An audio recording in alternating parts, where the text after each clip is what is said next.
नमस्कार, सत श्री अकाल, आदाब, की हाल चाल। बधाइयाँ जी, बधाइयाँ। आप लोगों का आरआरबी जेई का भी नोटिफिकेशन आ चुका है, जहाँ पे हमें पता है 2569 वैकेंसीज आई हैं।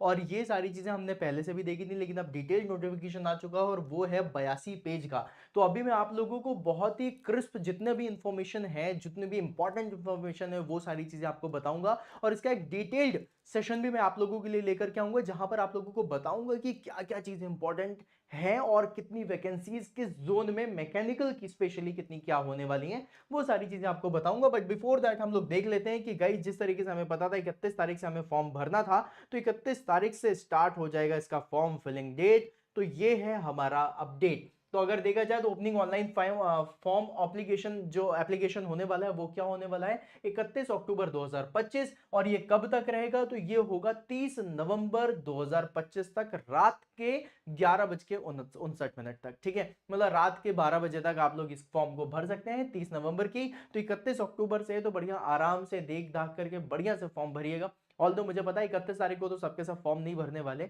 लेकिन मैं ये भी बोलूंगा कि 30 नवंबर तक का भी इंतजार मत करना। एक दो दिनों में सारी चीजें इंफॉर्मेशन ले लेना।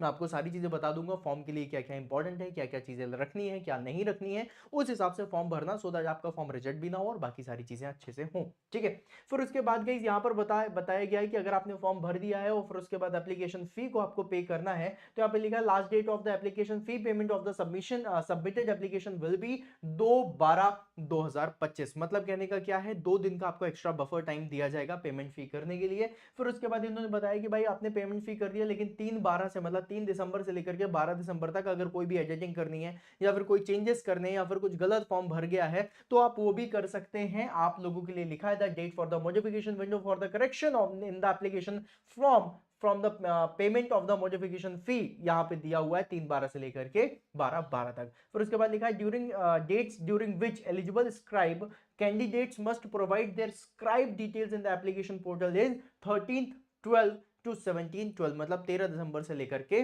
17 दिसंबर तक आप लोगों का ये फॉर्म भरा जाएगा। मतलब अब कहने का मतलब ये हो गया कि भैया आप लोगों का जो एग्जामिनेशन है वो 17 दिसंबर तक तो नहीं होने वाला है ना। मतलब आप लोग इस तरीके से भी हिसाब लगा सकते हैं कि सीबीटी 1 एग्जामिनेशन 17 दिसंबर के पहले नहीं होने वाला। और इसी तरीके से अगर देखा जाए तो हमने एसएससी जेई के में भी चेक करा है कि अगर एग्जाम इनको करना भी है एज अर्ली एज पॉसिबल, तो भी 15 दिसंबर से पहले नहीं कर सकते। मतलब कहीं ना कहीं आप लोगों के पास काफी अच्छा मौका होगा, जहां पर आप आरआरबी जेई की तो तैयारी करोगे ही करोगे, एसएससी जेई की तैयारी कर रहे हो, और सारी चीजें आप बहुत अच्छे से बैलेंस आउट करके चल सको।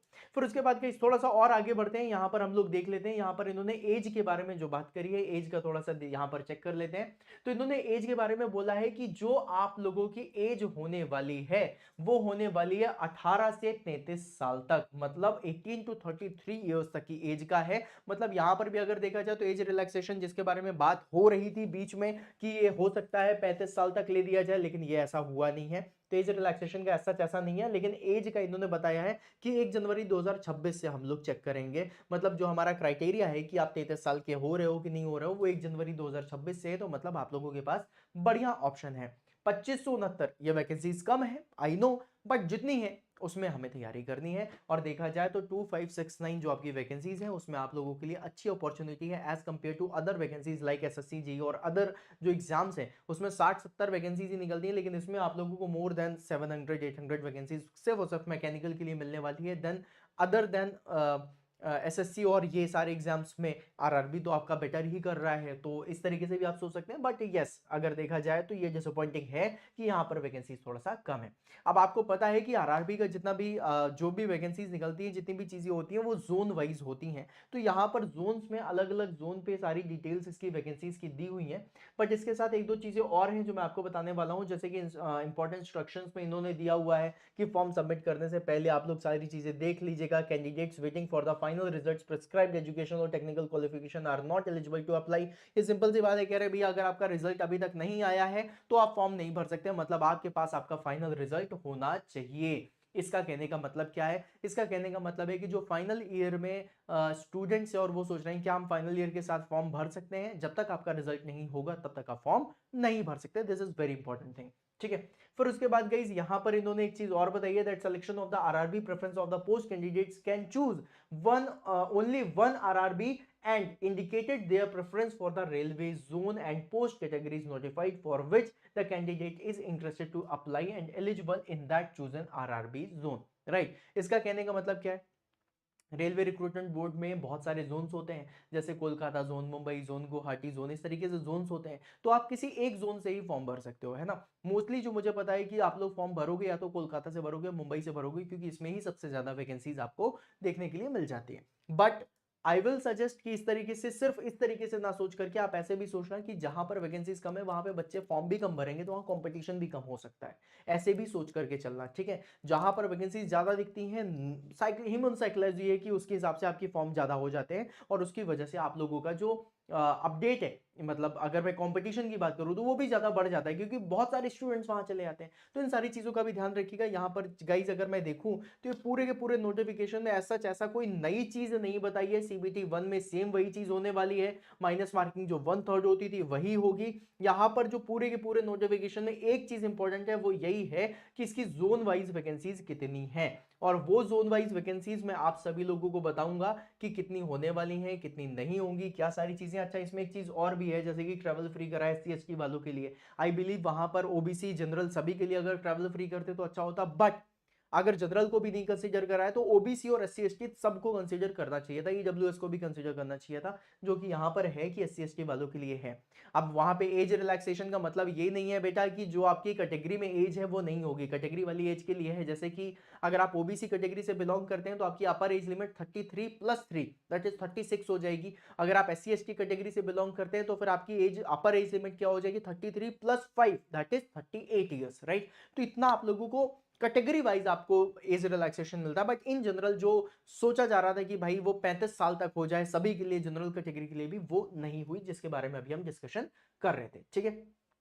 ओके, फिर उसके बाद गाइज यहाँ पर थोड़ा सा और आगे बढ़ते हैं। आप लोगों को एक चीज और भी बताना चाहूंगा, इसके फॉर्म के बारे में बताना चाहूंगा, ये भी काफी बढ़िया जो इन्होंने दिया है, ये सारी चीजें आपको बताता हूँ, ठीक है।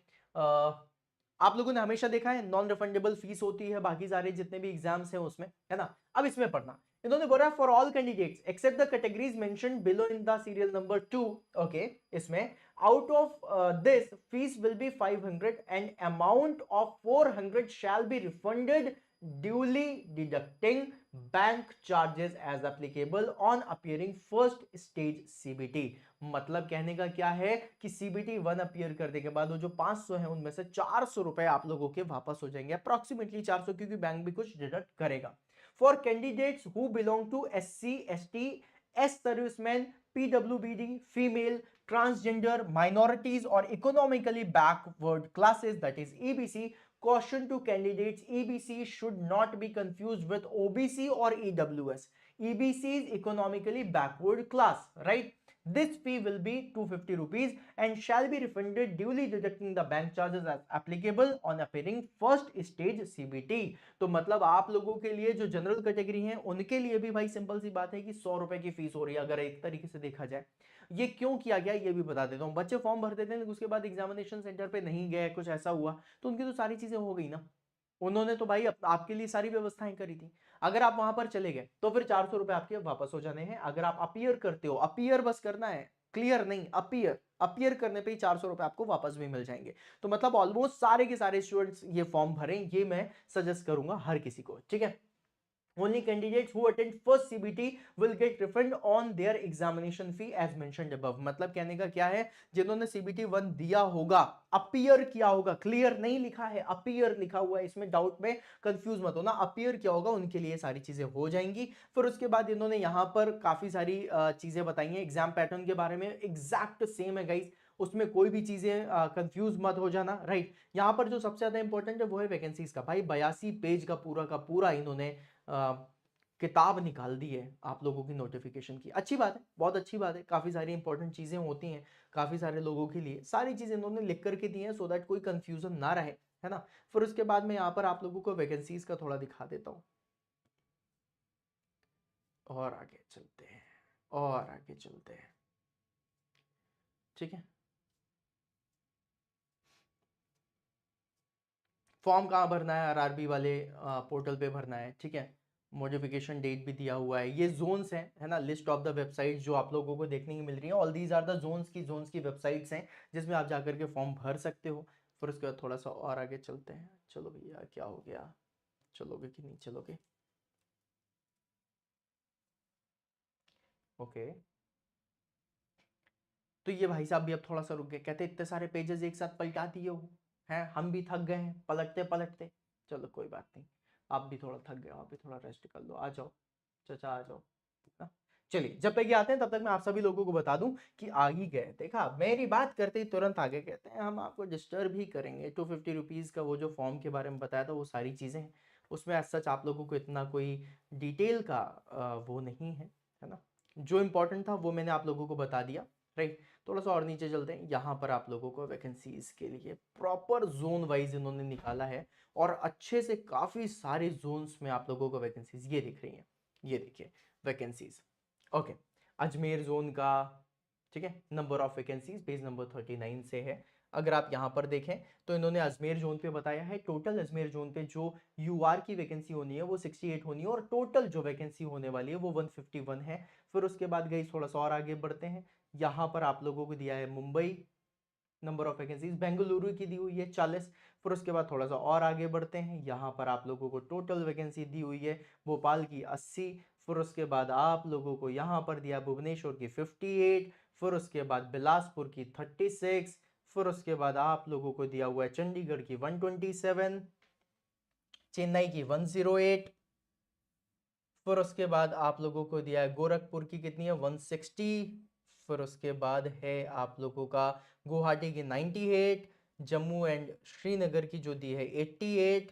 फिर उसके बाद कोलकाता, कोलकाता में भर भर के वैकेंसीज आती हैं, हमेशा से आई हैं और इसमें जो टोटल वैकेंसीज का नंबर होने वाला है वो होगा आपका अप्रोक्सीमेटली 800 900 600 628 वैकेंसीज, ठीक है। फिर मालदा, मालदा में 45 है। फिर मुंबई, मुंबई में लगभग 400 के करीबन तो होंगी होंगी, ठीक है, लगभग 400 तो होंगी, हाँ 434, ठीक है। तो इस तरीके से आपकी सारी वैकेंसीज हैं। अब जो मैंने आपको नंबर्स बताए हैं, ये नंबर क्यों बताए हैं, सो दैट मैं आप लोगों को इसकी डिटेल बता पाऊं कि इसमें से जितनी भी वैकेंसीज हर जोन में उसमें से मैकेनिकल की कितनी होने वाली है। तो गाइज इन सारी चीजों के लिए आप लोगों को चैनल को सब्सक्राइब कर लीजिए, सो दैट मैं आप लोगों के लिए एक detailed video with in 24 hours लेकर के आऊंगा जहां पर आप लोगों को डिटेल में बताऊंगा कि किस जोन में मैकेनिकल की कितनी वैकेंसी होने वाली है, सो दैट आप उस तरीके से सोच करके फॉर्म भर सके। और ये मत सोचना है कि जहां पर सबसे ज्यादा वैकेंसी दिख रही है वहीं पे फॉर्म भरना है, नहीं, हमेशा ये सही नहीं होता क्योंकि वहां पर कंपटीशन ज्यादा होता है। जहां पर कम वैकेंसीज है वहां पर कंपटीशन भी कम होता है। तो सोच समझ के फॉर्म भरना और तैयारी इस लेवल पे करो कि आप लोगों का सिलेक्शन फिर डन हो, ठीक है।